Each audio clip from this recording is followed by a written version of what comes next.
Alors, je vais donc effectivement vous faire une restitution de la manière dont on déploie l'agilité et puis plus globalement l'agilité à l'échelle, uniquement finalement au sein de la DSI infrastructure. Vous allez voir, en fait, notre groupe est assez large, grand, et j'ai pas la voilure pour vous présenter tout ce qui se passe dans notre groupe, mais c'est quand même une bonne illustration de ce qu'on peut faire. Alors, on a déjà fait les présentations. Le seul point que je rajouterai, c'est que vous avez bien noté, je suis le seul speaker à ne pas être coach. Mais par contre, les coachs, ils m'entourent tous les jours depuis 1 an et demi. Moi, j'ai plutôt une formation à la base de product management et de project management, en fait. Et je travaille effectivement en permanence avec les coachs pour organiser leur travail et faire en sorte qu'on réponde au mieux aux attentes de nos équipes.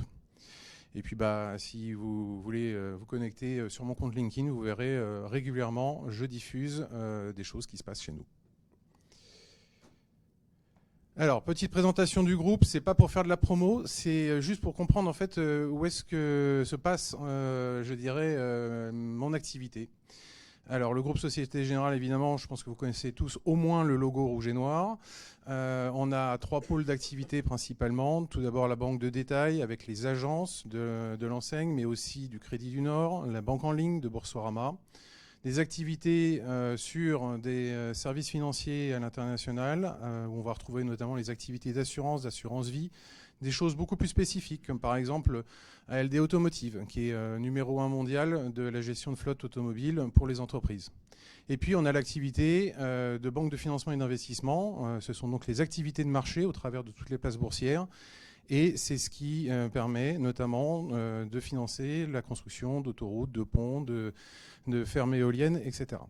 Donc c'est très diversifié, c'est assez grand, 147 000 personnes réparties dans le monde, et quand on parle du système d'information du groupe Société Générale, attention, 27 000 personnes au dernier comptage.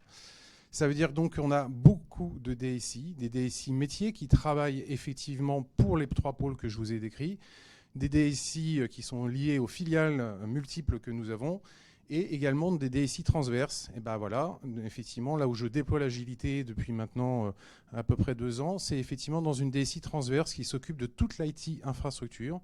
Alors l'IT infrastructure, c'est quoi? C'est 4500 personnes, c'est un budget d'1 milliard par an. Aïe. Et quand on parle d'IT infrastructure, pour faire simple, c'est ça. On part du data center et on va aller jusqu'à l'équipement de l'ensemble de nos collaborateurs. Et en même temps, entre les deux, évidemment, on a tous les aspects réseau, télécom. Je ne m'attarde pas sur les chiffres. Il n'y a pas grand intérêt à se pavaner sur ce sujet-là. Par contre, le point qui est important, c'est que vous allez me dire, mais wow, l'agilité dans cette histoire sur des sujets aussi opérationnels, concrètement, ça se fait?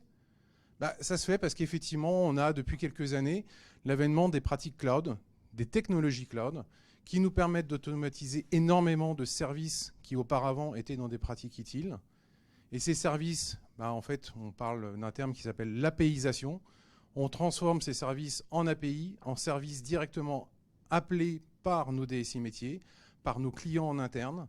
Et effectivement, grâce à ça, on arrive à avoir de plus en plus de DevOps dans nos équipes. Ah, là j'ai dit un mot, DevOps, agile, ah ouais, là ça commence à faire du sens. Combien de DevOps on a dans l'IT infrastructure? En fait, on était à 7% de DevOps fin 2017 et aujourd'hui, on est à peu près à 20%. Une ambition d'en avoir à peu près 30% d'ici fin 2020. Il paraît qu'on assèche le marché. Bon, bref, si on a des DevOps, on a de l'agilité. Il y a une question.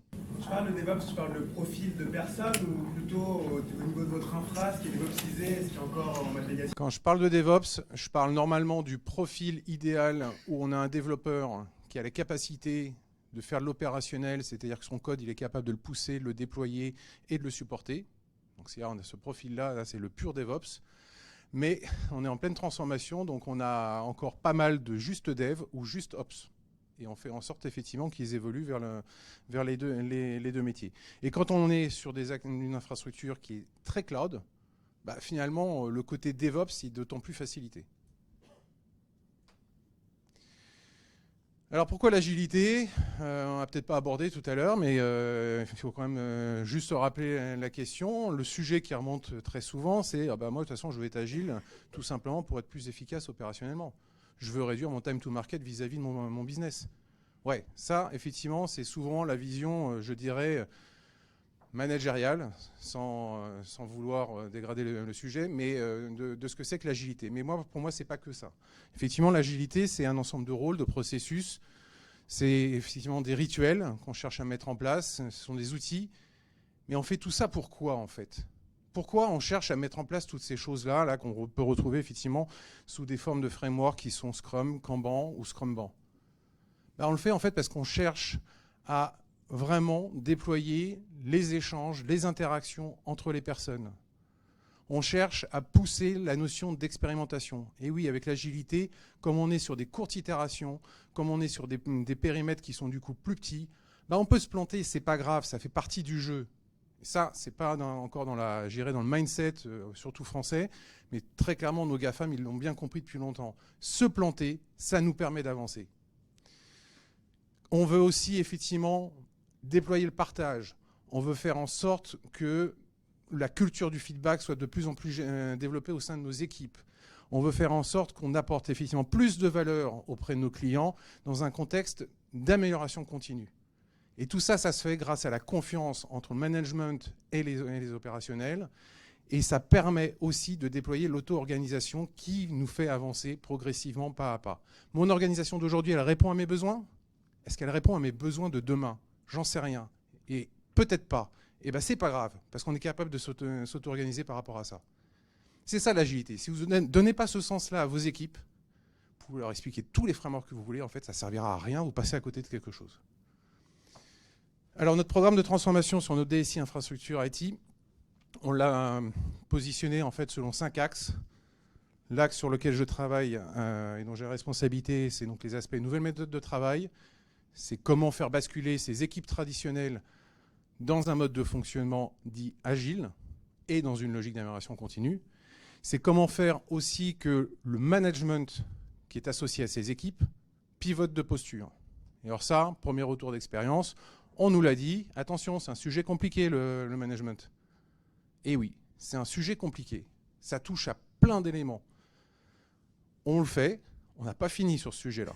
Et peut-être que, je me dirais qu'aujourd'hui, on aurait peut-être dû vraiment commencer par ce sujet-là parce que c'est vraiment complexe. Et quand on n'a pas un management qui est vraiment bien adapté à ce changement de posture, ça entraîne des freins dans notre transformation. Mais rien n'est fini, et heureusement, on avance petit à petit. Et puis on a d'autres axes, et les autres axes, sans trop m'étendre dessus, ce sont des axes très RH. Fournir la possibilité à l'ensemble de nos collaborateurs de s'auto-former sur les nouveaux postes. Je veux être Scrum Master, je veux être PO. C'est bon, ils ont tous les chemins de formation qui leur permettent d'être certifiés quasiment de manière autonome. Définir des experts qui sont déjà en place dans nos équipes, qui vont guider nos équipes, qui vont peut-être guider des communautés et qui vont rayonner autour de la société générale. Le recrutement, on veut des DevOps, arrêtons la lecture des CV, on n'est pas assez réactif. Les DevOps, il faut aller les chercher dans des hackathons, dans des forums. Voilà, ça c'est l'adaptation des RH. Et puis effectivement, on a un plan stratégique de notre workforce qui consiste effectivement à repositionner progressivement l'ensemble de nos ressources sur des bonnes fonctions. Comment on a géré cette transformation? D'abord, on s'est inspiré effectivement de nos pairs. Comme je vous l'ai dit, on a plein de DSI, et puis les DSI métiers des principaux pôles de notre groupe ont commencé à passer à l'agilité bien avant nous. 2011 pour la DSI qui est en charge de la Banque de financement et d'investissement. Donc ils ont fait des retours d'expérience, on s'en est inspiré. On a réfléchi aussi à notre population cible. Je vous l'ai dit tout à l'heure, le fait d'avoir beaucoup de DevOps, c'est ça qui est là pour driver finalement notre besoin d'agilité. Mais finalement, ces DevOps, ils interagissent avec des équipes traditionnelles. Alors s'il y en a qui sont agiles et d'autres qui ne le sont pas, on va avoir un problème. Donc le besoin est d'avoir une culture qui est déployée globalement dans la DSI et une ambition qu'on a fixée, voilà, comme ça arbitrairement, mais qui pour nous a du sens. Fin 2020, on veut que la moitié de nos équipes d'infrastructure soient effectivement de bonnes pratiquantes agiles et dans une culture d'amélioration continue. On a fait des tests qui sont déroulés en 2017. On a mis en place un framework qui a permis simplement de cadrer, je dirais, en fait, voilà, on reconnaît Scrum, on reconnaît Kanban, on reconnaît le Scrumban. Les autres frameworks, très honnêtement, on n'a pas trop envie d'en parler au niveau de nos équipes. Il va falloir nous expliquer pourquoi on aurait envie de faire autre chose, en fait. Nous, on considère que ça, c'est ce qui doit être représentatif dans notre DSI. On a besoin d'un petit peu d'unité. pareil, au niveau agilité à l'échelle, on reconnaît Safe, on reconnaît Less, on est capable de s'ouvrir à des sujets Nexus, DAD et autres. Mais il faudra aussi qu'on en rediscute de savoir concrètement est-ce que ça a vraiment du sens de s'approprier tous ces sujets-là. Le Scrum de Scrum, on le fait aussi. Mais voilà, à un moment donné, quand on a une grosse entité comme la nôtre, je vous rappelle, 4500 personnes, il faut être en mesure quand même de dire quelles sont les limites qu'on s'autorise et les sujets, comment on souhaite les adresser. Sinon, c'est la foire au cochon, quoi. On a défini aussi la manière de comment on évalue nos équipes, comment on considère qu'une équipe est agile. Et puis on a donc créé un centre agile, on se fait aider de prestataires externes, on a des coachs internes, on a des équipes en France, des équipes en Inde, en Angleterre, également sur la place de Hong Kong. Aux États-Unis, ça a démarré, malheureusement, il y a un petit couac, ça reprendra en fin d'année. Voilà. On s'occupe des équipes DevOps, on s'occupe aussi des équipes plus opérationnelles, parce que finalement, le Kanban est très approprié dans beaucoup de cas. Voilà. Des pratiques d'ancrage, ça veut dire quoi ces pratiques d'ancrage? Ça veut simplement dire qu'une équipe qu'on a suivie, en termes de coaching, sur un time boxing très très court, attention, là je vais faire crier les coachs, on accompagne les équipes à peu près sur 3 à 4 mois. C'est hyper court. Et ouais. Donc ça veut dire quoi? C'est qu'on leur a on leur a mis les pieds à l'étrier et effectivement on a fait en sorte qu'ils puissent rentrer dans ces pratiques agiles. Si on ne continue pas à ancrer les pratiques avec eux, ça tombe par terre. Voilà.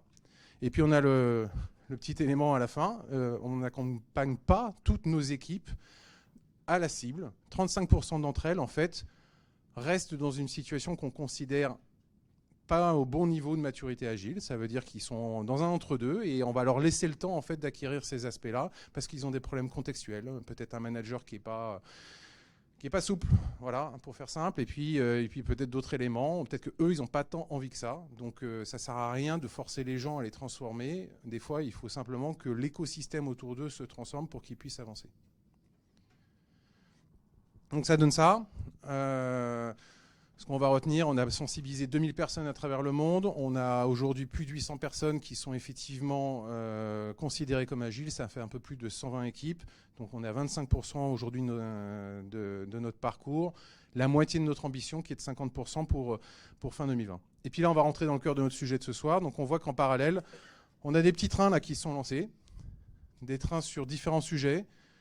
Une cloud platform, c'est en fait toute la plateforme d'accès aussi bien au cloud public qu'au cloud privé. Donc on appelle ça du cloud hybride en fait. Tous ces services qui sont fournis pour nos DSI, on le développe effectivement à l'échelle. Une plateforme workplace qui est là pour apporter des solutions automatisées à l'ensemble de nos collaborateurs sur leur environnement de travail. La cloud platform est passée de 1 train à 2 trains, donc je reprends les éléments de JDKL. On est effectivement tombé pour ce cas-là dans du safe en mode large solution. Et on a même d'ailleurs un 3e train qui partira le 20 mai prochain avec des équipes qui sont de l'international. Et on a une équipe anglaise. Alors là, c'est assez particulier. En fait, ils ont vu ce qui se passait sur Paris, ils ont trouvé ça génial. Et puis ils se sont dit, en fait, nous, on a un programme de transformation locale. Et c'est un programme. Il y a des tâches dans tous les sens, plein d'équipes qui interagissent par rapport à ça. Et ils ont considéré qu'effectivement, c'était ce modèle-là qui allait leur permettre effectivement d'assurer un delivery. Donc c'est une expérimentation, je ne peux pas vous dire si ça marche ou pas. Même moi, j'ai été le premier à être surpris qu'on puisse faire ça effectivement avec le modèle SAFe, mais c'était leur choix. Et pour l'instant, en tout cas, grande satisfaction au niveau local. Bon, je pense qu'on a compris en gros pourquoi on faisait de l'agilité à l'échelle. Si on n'a pas une gouvernance globale, tout le monde navigue dans son coin, efficace opérationnellement au niveau du produit qu'on traite, mais au niveau global, pas d'efficacité opérationnelle ou peu d'efficacité opérationnelle. Imaginez dans un schéma comme celui-ci, si je dois passer par 2 ou 3 feature teams pour avoir et répondre à un besoin, et qu'à chaque fois, mon besoin est répercuté dans le backlog d'une nouvelle équipe sans être priorisé, moi, en tant que client, je ne vois aucun intérêt à cette mécanique par rapport à ce que j'avais avant. Si je suis dans une mécanique à l'échelle, là, au contraire, effectivement, on va pouvoir prioriser la valeur et faire en sorte qu'elle soit délivrée dans le bon temps. Alors les équipes qui travaillent à l'échelle, voilà, ça c'est des photos que vous pouvez voir partout sur le net. Ici, on est dans des aspects effectivement de PI planning pour du safe. Donc, c'est les photos que vous voyez ici. Et puis, on a là une petite particularité dans notre DSI, c'est nos équipes de Hong Kong qui ont choisi de mettre en place du less. Vous allez me dire, mais c'est à peu près la même chose, quoi. C'est des gens qui sont debout et qui discutent. Bah ouais, on est là pour faciliter les interactions entre les personnes. Alors, on va revenir sur le détail de qu'est-ce que c'est que le PI planning. Et concernant les équipes là, qui sont à Hong Kong et qui font du less, on est là dans un backlog refinement. Donc toutes les 2 semaines, les 10 équipes de Hong Kong se voient pendant 2-3 heures et elles retravaillent effectivement sur l'affinage de ce backlog qui a été travaillé au préalable par les PO. Voilà, donc ce fameux PI planning là dont on a un petit peu parlé tout à l'heure, ça consiste effectivement, on va le voir, à réunir en fait toutes les personnes qui font partie d'un train, donc toutes les feature teams qui répondent à un même besoin de programme ou de produit. On les met tous ensemble sur le même lieu pendant 2 jours. Quand je dis tous ensemble, c'est les feature teams, la system team qui est là pour les aspects de qualité, d'architecture, les architectes, les business owners, les epic owners, tous ceux qui sont là pour décider et faire. On les fait travailler ensemble pendant 2 jours pour planifier effectivement leur activité sur les 5 sprints qui viennent. Alors quand on dit 5 sprints, en fait, c'est pas tout à fait vrai, c'est plutôt les 4 sprints qui viennent, puisque le dernier sprint, le 5e, est ce qu'on appelle le sprint IP. Et le sprint IP est un sprint d'innovation, est un sprint qui est là aussi pour l'amélioration continue et qui est fait pour qu'on puisse justement s'améliorer sur le prochain incrément. Je ne détaille pas ce slide qui fait un peu touffu, ça vous montre juste en fait les différents rôles qu'on a autour de l'activité de Safe. Le point qu'on retrouve chez Scrum, ce sont les aspects de sprint planning, daily meeting, demo meeting et même, je dirais, rétrospective. Les points qui sont rajoutés, c'est la notion qu'effectivement on a un PI toutes les 10 semaines qui va effectivement durer 2 jours, qui réunit tout le monde. On a des points de synchronisation entre les personnes qui sont en capacité de pouvoir décider mais quelle est la feature qu'on va devoir déployer dans la prochaine itération. Et ça se fait avec le client. Et on a effectivement le backlog refinement où on va être dans une notion d'affiner et prioriser justement tous ces sujets.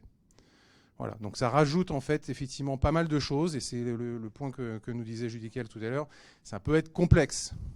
Et ouais, il faut des gens qui soient quand même capables de gérer une masse d'une centaine de personnes. Petit point, nous, si on a plusieurs trains en fait sur la partie cloud platform, c'est parce qu'on devient trop nombreux. Passer 120 personnes, Safe dit arrêtez. Il faut splitter, il faut redécouper les choses parce qu'au-delà de 120 personnes, une itération sur un PI planning de 2 jours, ça ne tient pas. Vous sortez à rien. Donc c'est pour ça qu'aujourd'hui, on est à 2 trains et bientôt 3. Là, on a l'agenda typique effectivement de ce PI planning. Qu'est-ce qu'il faut retenir ? Première matinée, on fait un retour en fait sur le dernier incrément. Donc les 10 semaines passées, on s'est engagé sur plein de choses. Est-ce qu'on les a délivrées ? On peut même faire des démos. On est amené à voir aussi des aspects techniques. On n'est pas très bon sur les tests. Alors là, la System Team nous rappelle effectivement qu'est-ce que c'est que faire du test-driven. Et on présente effectivement toutes les features sur lesquelles on a considéré qu'il y avait une priorité dans le backlog. Et donc on explique effectivement l'ensemble de ces features. Premier après-midi, les équipes elles sont là toutes ensemble et elles vont travailler justement au raffinage de ce backlog qui est présenté effectivement sous forme de features. Le soir, on a le management qui intervient et qui veut voir en fait c'est quoi le plan là ? On en est où ? Qu'est-ce qu'on va faire concrètement dans ces 10 semaines à venir ? Est-ce qu'on est bien d'accord sur les priorités ? Il y a des ajustements qui sont faits, qui sont donc reportés dès le lendemain matin. Les équipes continuent de travailler et finalement, quand on dit les équipes travaillent dans cette histoire, qu'est-ce qu'elles font ? On va le voir. Elles produisent un tableau d'équipe où elles vont tout simplement splitter les différentes user stories qui correspondent aux objectifs sur lesquels elles s'engagent. Et en même temps, elles vont identifier les dépendances qu'elles ont avec les autres équipes. Et elles vont modéliser ça sur un autre tableau qui s'appelle le programme board. Et c'est les fils de laine que vous avez pu voir dans la vidéo qui permettent de matérialiser effectivement les dépendances entre les features. C'est pas dans le bon ordre, il faut faire autrement. Voire peut-être il ne faut pas faire sur cet incrément. J'ai oublié, excusez-moi, un point important, la seconde après-midi, je reviens dessus. Ça veut pas. Voilà, la seconde après-midi, on présente tous les risques sur lesquels chaque équipe s'engage. Pour avoir fait la gestion de programme, je peux vous dire que là, pour le coup, la gestion de risque, elle est bien traitée. Chaque équipe est dans l'obligation, effectivement, d'exposer ses risques. Ces équipes, ce sont celles qui vont travailler pendant les 10 semaines. Elles vont s'engager dans un vote de confiance, à main levée ou sous une autre méthode, peu importe. On veut ratifier le vote de confiance. S'il y a des gens qui ne sont pas d'accord, c'est qu'on a un problème. Et ce problème, on va le traiter tout de suite. Donc on retravaille jusqu'à temps qu'on soit d'accord. Ah ouais, c'est un peu ardos, mais effectivement, c'est ce qui permet effectivement de s'engager. Et on fait une rétro à la fin parce qu'on est quand même dans l'agilité. Voilà un exemple de team board. Alors, on va retrouver les objectifs sur lesquels l'équipe va s'engager, les objectifs à la marge qui sont en fait liés à des risques. Donc là, il n'y a pas d'engagement. On va essayer de les faire, mais c'est...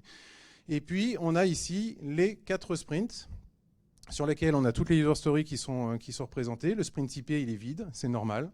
Il n'est pas là pour rafistoler ce qui ne s'est pas traité dans les 4 sprints précédents. Il est là pour faire de l'innovation et de l'amélioration continue.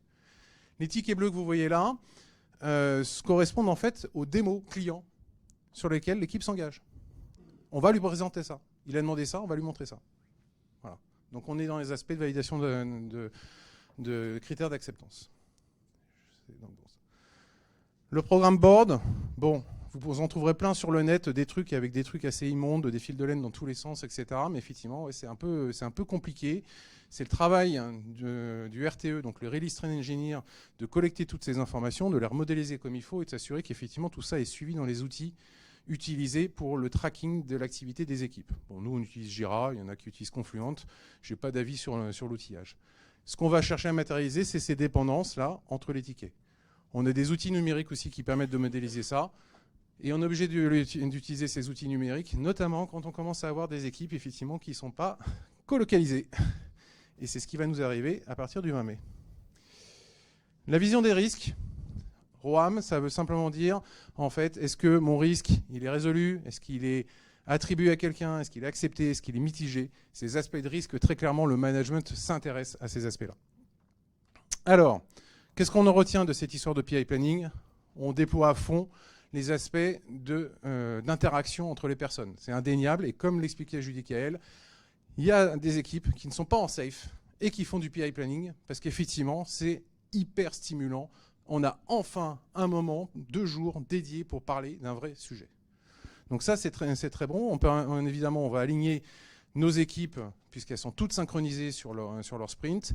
On va accélérer tous les aspects décisionnels. Ça veut dire qu'effectivement, le management est présent. On a un problème. Les managers qui sont là avec, je dirais, les moyens financiers et qui ont également la capacité de décider, d'arbitrer, ils vont le faire tout de suite. On ne va pas courir après eux pour avoir la décision. Ils sont là pour prendre la décision tout de suite maintenant. Et puis, on fait évoluer les équipes de manière très synchronisée. Ce sont des vraies communautés. Comment on mesure l'avancement d'un train? Notamment par typiquement ce type d'indicateur, la prédictibilité. Comme je vous l'ai dit, on s'engage à faire un ensemble de choses. Tout ça, ce sont des story points qui sont cumulés. Eh bien, on va regarder l'ensemble des story points sur lesquels on s'est engagé en début d'incrément. Et puis, on va regarder à la fin de l'incrément, qu'est-ce qu'on a délivré. Et SAFE dit, si votre train, globalement, est dans la fourchette 80 à 100%, tout va plutôt bien. Vous apportez satisfaction à votre client. Donc continuez comme ça et faites en sorte d'atteindre les 100%. Quand on est en dessous des 80%, ça veut dire qu'il y a des dysfonctionnements. Il va falloir arriver à les tacler parce que ça veut dire que là, on génère beaucoup de frustration. Vous êtes d'accord? Si moi, je vous promets quelque chose et que finalement, je vous en livre que 60%, vous n'allez pas être content. Et voilà, c'est pareil. Voilà, le tour est fini. Je suis désolé, c'était un peu long, mais il fallait couvrir un ensemble de sujets. Qu'est-ce qu'on retient de tout ça? Plein d'éléments, je ne pourrais pas tous vous les citer. Moi, ce que je veux dire, c'est déjà, premier constat sur les équipes en tant que telles, les feature teams qu'on accompagne, qu'on continue d'accompagner, qui ne sont pas forcément dans un fonctionnement à l'échelle.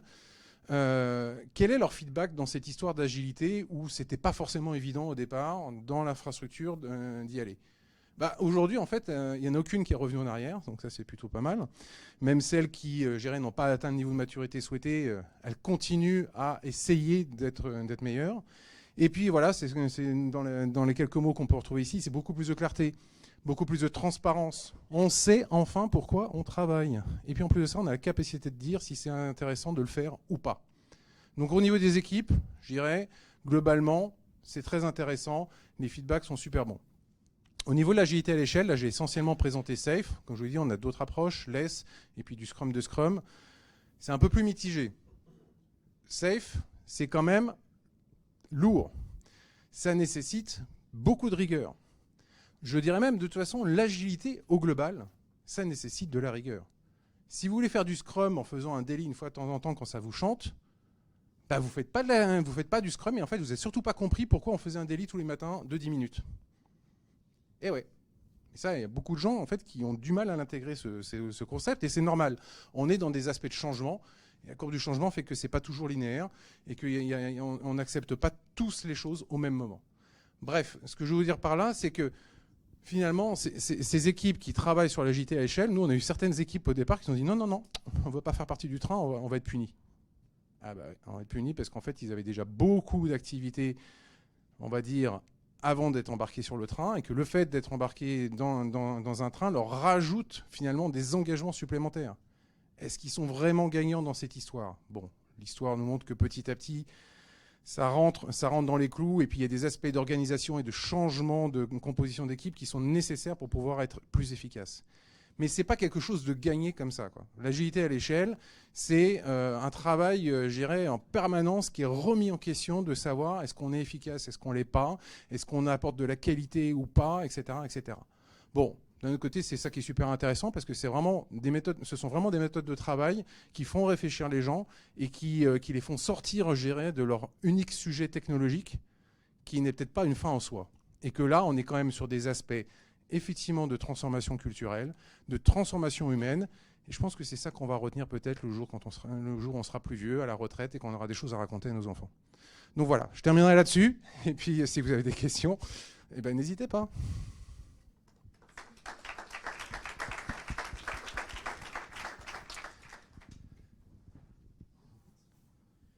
Oui, bonsoir. Bonsoir. En début de présentation, vous avez fait un commentaire. Je pensais que vous alliez peut-être y revenir, mais ça n'a pas été le cas. Du coup, j'ai une question. Vas-y. Vous avez parlé du frein que pouvait constituer le management à cette transformation. Et si je me souviens de ce que vous avez dit on aurait peut-être dû commencer par là. Donc, est-ce que vous pouvez élaborer, s'il vous plaît? Alors, quand je parle de freins managériaux, je vais prendre un exemple très concret. On a des équipes qui nous ont dit c'est génial hein, ce que vous avez fait, l'agilité, le Scrum ou le Kanban, on adore, nous c'est tip top. Par contre, vous pourriez expliquer à notre manager que venir nous voir tous les jours avec des nouveaux besoins, ça ne rentre pas dans le cadre de ce qu'on avait vu effectivement avec notre coaching. Voilà. Donc la problématique managériale, en fait, elle est sur ces sujets où on a des managers, c'est pas de leur faute, on les a embarqués pendant des années dans des aspects de command and control, à devoir tout connaître sur tout ce qui se passait dans leur équipe, tout surveiller, avoir l'information sur tout, les incidents, les projets, etc. Et avec la transformation agile, on leur dit mais c'est plus votre sujet là. Votre sujet maintenant, c'est de faire grandir vos équipes. C'est quoi faire grandir vos équipes? C'est faire en sorte que vous soyez là pour constituer les bonnes équipes qui vont répondre aux produits que nous servons. Et là, ce n'est pas un truc qui se fait comme ça instantanément. C'est quelque chose qui dépend de plein de choses, du contexte déjà de chaque équipe. Hein. Le comportement d'un manager dans un département n'est pas le même par rapport à un autre département. Et il va falloir effectivement qu'on arrive à accompagner cet ensemble de managers. Certains ont pivoté, d'autres sont en cours. Et puis d'autres, pour l'instant, en fait, ils sont confrontés dans une problématique. La réalité, c'est, comme ils nous l'ont dit, attendez, moi j'ai encore à gérer des équipes traditionnelles, des feature teams, et en même temps des feature teams qui sont passés à l'échelle. Alors l'équipe traditionnelle, ça va, je sais faire, c'est mon job que je fais depuis 10 ans. Par contre, la feature team, je ne sais pas trop comment j'interagis, j'ai un product owner qui a l'air visiblement faire plein de choses à ma place. Et puis la feature team à l'échelle, alors là, il y a tellement de termes, le RTE, les peak owners, là je ne sais même plus ce que c'est.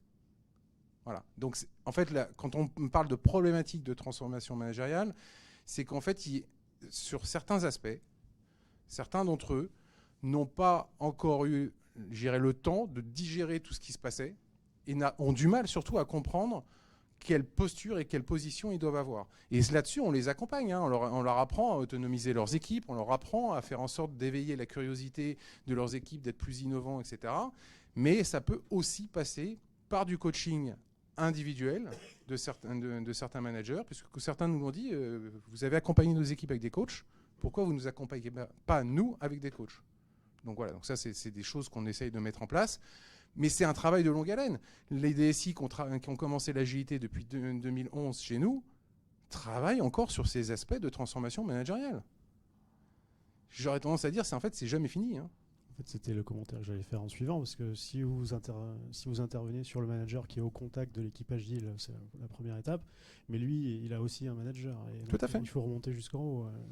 D'autres approches plus disruptives, qu'on n'a pas encore déroulé chez nous parce que ça fait peur, mais ça consiste à le faire dans le sens inverse. On prend du top management et on redescend vers le bas. Comme nous, on s'occupe du coaching des équipes agiles, et à un moment donné, on fait un effet sandwich qui apporte normalement un bénéfice. Mais il ne faut pas le faire de manière violente, quoi. Enfin, on est en France, hein. On fait pas. Il y a sur certaines places du monde, on peut se permettre de faire des trucs très arbitraires, mais en France, on ne pourra pas se permettre de faire ça, et tant mieux d'ailleurs. Donc on le gère d'une manière adéquate et on essaye de trouver le bon dispositif. Moi, mon message, c'est pas de dire nos managers sont nuls, c'est pas du tout ça que j'ai dit. Ce que je dis, c'est que c'est compliqué en fait de gérer une transformation agile. Parce que effectivement, on doit gérer le changement de posture de ces managers. Ils doivent arriver à comprendre quelle est leur position et leur bénéfice dans cette histoire. De la même manière que je vous ai montré, on a mis en place effectivement des principal engineers qui sont effectivement donc des filières d'expertise. C'est pourquoi ça, cette histoire ? C'est parce qu'on le sait, on a des super experts dans notre infrastructure. Le super expert et l'agilité, ça ne matche pas.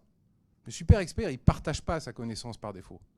Donc du coup, faire en sorte qu'on va valoriser ces personnes-là, on va les mettre en avant vis-à-vis des communautés de notre DSI, vis-à-vis de ce qui se passe à l'extérieur de notre groupe, on leur donne du sens et continuent à être experts malgré tout au sein de notre DSI. Voilà, ça ce sont des éléments qui ne sont pas toujours évidents à mettre en place, et puis ça peut entraîner de la jalousie, etc. Enfin, c'est compliqué. Hein. Oula, plein de questions. Alors, il y avait monsieur déjà qui avait une question, là, s'il l'a toujours. Alors, certes, ma première question était sur le manager, mais ça a été abordé. J'en ai d'autres. Par exemple, le budget. Ouais. Tu n'en as pas du tout parlé ? Je n'en ai pas parlé parce que nous, dans notre DSI, en fait, on n'a pas abordé encore ce sujet-là.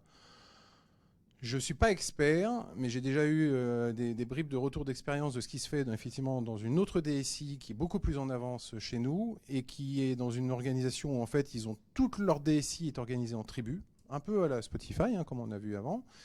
Et maintenant que ces tribus sont progressivement toutes dans un fonctionnement à l'échelle, pas nécessairement safe, parce qu'eux ils considèrent que safe c'est juste pour du programme réglementaire et des trucs à haute valeur ajoutée. Malgré tout, donc leur organisation consiste à dire ces tribus, ce sont finalement des entités quasiment autonomes et ils sont en train de tester actuellement, depuis le début de l'année, ce qu'on appelle du budget capacitaire. Donc cette tribu qui va servir des chaînes de valeur pour le métier, et une tribu généralement sert 2, 3 maximum chaînes de valeur, elle a un product ownership qui est côté métier. Ils ont un budget qui leur est donné pour 6 mois. Ils se débrouillent avec ce budget. Voilà, pour faire simple, c'est ça le budget capacitaire. Donc ils ont besoin de staffer des personnes parce qu'il y a le client, le métier exige certains aspects de développement, etc. On staffe. On assume aussi les conséquences. Voilà. C'est une tribu et qui va jusqu'à 3 chaînes de valeur. Voilà, 3 chaînes de valeur. Mais la règle la plus importante, c'est surtout une chaîne de valeur, elle est traitée que par une seule et unique tribu. Pas 2 tribus qui traitent la même chaîne de valeur. Sinon, ça veut dire qu'on s'est trompé dans l'organisation. Je ne peux pas vous en dire plus, de vous dire si ça marche ou pas. Je vous dis simplement qu'on le teste. Voilà. Pas dans la DSI infrastructure, mais dans la DSI qui travaille pour la Banque de financement et d'investissement. Ok, merci. Et un deuxième mot peut-être sur les équipes distantes. Donc jusqu'à présent, les PI planning, tout le monde est en même temps, au même endroit, parce que tout le monde travaille plus ou moins proche. Est-ce que vous envisagez de ne pas faire déplacer tout le monde quand une des équipes sera distante ? Alors, quand les équipes sont à distance, effectivement, oui, très clairement, on n'envisage pas les faire déplacer à chaque fois, sinon ça va nous coûter super cher cette histoire. Donc, c'est pour ça qu'on utilise des outils numériques. Alors, il y a des outils qui existent sur le marché. Puis comme à la Société Générale, on est toujours très très fort. Notre filière SI a considéré qu'en fait, ce qui était sur le marché ne répondait pas vraiment à nos besoins et on a préféré faire un développement interne pour répondre à ce besoin. Donc on a un outil, effectivement, qui permet de matérialiser le programme board qui est entièrement synchronisé avec Jira. Et donc, du coup, voilà, on déplace effectivement les éléments de Feature Team. Donc, il y a des gens qui sont sur place et puis il y a des gens qui retraduisent les éléments en direct sur cet outil avec les équipes qui sont à l'international. Ou alors, éventuellement, les équipes internationales font une pré-version de leur propre PI planning et puis reportent les éléments. L'idéal, le meilleur moyen qu'on a pour l'instant, c'est de s'arranger pour dire dans la feature team, on aura toujours 1 ou 2 personnes à faire voyager pour un PI planning. Et voilà, on fait tourner les gens. Voilà, on a quand même les moyens de faire ça, c'est déjà pas mal. On prend une dernière question et après on gardera ouais, après, le reste. parce que sinon, on va pas parler de Renault. Je choisis qui, je fais comme ça. Ouais. Bon, allez, je donne la main à monsieur. Au plus proche. Alors j'ai une question qui va être assez large, mais si juste tu réponds avec 2 ou 3 exemples, ça sera super. Okay. Quelles sont les spécificités de votre contexte et est-ce que c'est des spécificités qui ont été plutôt des freins à la mise en place de l'agilité à échelle ou au contraire ça a été plutôt des éléments favorables? Alors, spécificité qu'on rencontre souvent et de plus en plus souvent, parce qu'il faut reconnaître, on a commencé notre transformation massive début 2018 et finalement, comme on est à 25% aujourd'hui d'équipe agile, on a fait tous les early adopters. Tous ceux qui avaient envie, qui avaient un besoin, ils sont passés là. Maintenant, on est plutôt dans les équipes qui se disent, puisque visiblement les autres se sont transformés, il va peut-être falloir que j'y passe. Puis ils viennent vers nous en nous disant... nous, on fait beaucoup de prod, en fait. Notre activité, c'est 60-70% de prod pour le projet quand on peut, quoi. Donc, je dirais, voilà, la spécificité des équipes d'infrastructure, souvent, il y a déjà cette notion d'une prédominance de l'activité de production. Alors, souvent, ce qu'on leur dit, mais vous inquiétez pas, l'activité de prod, en fait, l'agilité ne va pas apporter grand-chose. Ça ne sert à rien, on ne va pas remettre un framework sur utile.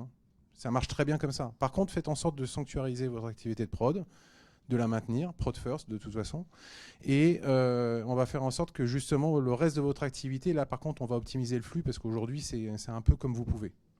Et on va passer du un peu comme vous pouvez à vraiment vous faites. Voilà. C'est, comme on dit, l'agilité c'est arrêtez de commencer plein de choses et faites en sorte de commencer des choses que vous allez enfin terminer. Voilà. Donc c'est... Oui. C'est pas moi qui l'ai sorti, mais c'est ce qu'on souvent on est amené à dire. Donc ça c'est une spécificité. Donc du coup, est-ce que c'est un frein, est-ce que c'est une opportunité? Gérer l'opportunité, c'est que ça nous a permis souvent de bien vendre le framework Kanban.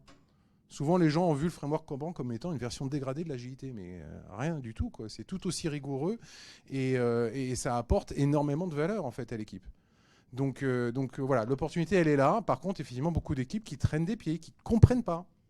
Et puis l'autre sujet qui est vraiment très caractéristique de nos équipes, c'est qu'elles sont par nature, au départ, orientées technologie. Et que nous, ce qu'on dit, idéalement, la bonne équipe agile, elle est plutôt pluridisciplinaire. Elle sert un produit. Donc voilà. Donc ces choses-là, tout de suite, les gens ont peur, mais il va falloir se réorganiser. Non, il n'y a pas besoin de se réorganiser. Notre organisation est assez souple et permet effectivement de recomposer les effectifs de manière malléable, et puis ce qui tient à un moment donné, on le réadapte dans quelques mois si c'est pas bon. Mais ça, là aussi, changement de mentalité. Il y a beaucoup de managers qui prennent peur par rapport à ça. Voilà. Donc ça, il faut arriver à l'expliquer, et c'est pas toujours évident, et on n'est pas entendu sur tous les sujets. Voilà, c'était la dernière question. Je laisse. Merci.